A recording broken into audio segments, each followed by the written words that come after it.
حيا. يا أخت هارون ما كان أبوك امرأ سوء وما كانت أمك بغيا. فأشارت إليه قالوا كيف نكذب من جئت بالحق صديقا.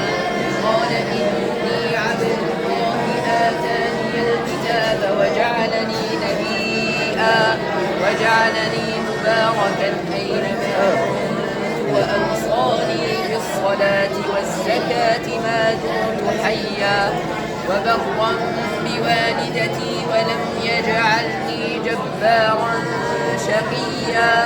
والسلام علي يوم ولدت ويوم أموت ويوم أبعث حيا. ذلك عيسى ابن مريم قول الحق الذي فيه يمترون. ما كان لله أن يتخذ من ولد سبحانه فقال على الوجه في الوقت كان أبيانا. ما كان لله أن يتخذ من ولد سبحانه إذا قضى أمرا فإنما يقول له كن فيكون.